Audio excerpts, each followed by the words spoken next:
part 2 of Cinderella. Then the fairy said to Cinderella, "There now, that will take you to the ball. Are you not pleased?" "Oh yes, but must I go in these rags?"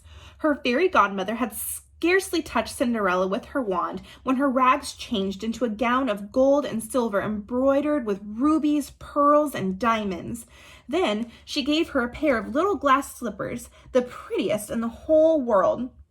Thus arrayed, Cinderella climbed into the coach, but her godmother charged her above all, "Do not stay a moment after midnight. If you do, your coach will turn back into a pumpkin, your horses into mice, your footmen into lizards, and your riches into rags."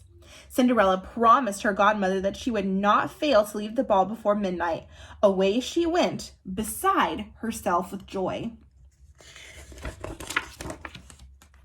Now, when the king's son learned that a grand princess, whom no one knew at all, had just arrived at the palace, he ran out to receive her. He offered her his hand as she alighted from the coach and led her into the ballroom where all the company was assembled. Then a deep silence fell over the room. Everyone stopped dancing. The violins stopped playing. All eyes turned to the great beauty of this mysterious one. Only a low murmur rippled over the gathering. "How beautiful she is!" The king himself, old as he was, could not take his eyes off of her and whispered in a low voice to the queen that it had been a long time since he had seen anyone so charming and beautiful. The ladies were busy studying her headdress and her gown in order to have some made just like them the next day. If only they could find stuffs as fine and workmanship as skillful. The young prince conducted Cinderella to the seat of the greatest honor and then led her out on the floor to dance. She danced with so much grace that people wondered at her more than ever. A most splendid feast was served, but the prince did not taste a mouthful, so intent he was at gazing at Cinderella. Cinderella went to sit near her stepsisters and paid them 1,000 courtesies. She shared with them some oranges and lemons which the young prince had given her. The sisters were completely astonished. They did not recognize her at all.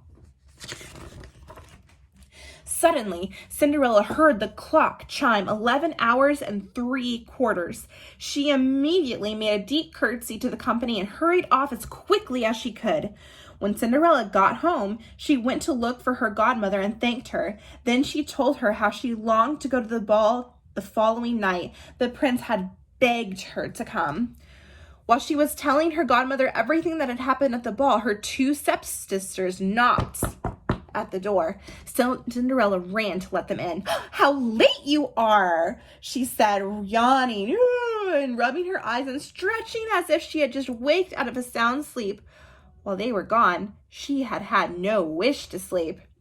"If you had come to the ball," said one, "you would not have been bored, I can tell you. The most beautiful princess came. The most beautiful princess anyone could hope to see. She paid us 1,000 courtesies. She gave us oranges and lemons." Cinderella was delighted. What was the name of this princess? They answered, "No one knows. The king's son is desperate. He would give anything to know who she is." At this, Cinderella smiled and said softly, "She was then so beautiful? My goodness, how lucky you are. Where I could see her. Ah, Mademoiselle Javette, lend me your yellow outfit that you wear for every day." "Really?" said Javette. "I like that. Lend my clothes to a filthy cinder seat like you. I should be mad." Cinderella expected this snub. She was secretly relieved, for what would she have done if her sister had been willing to lend her her dress?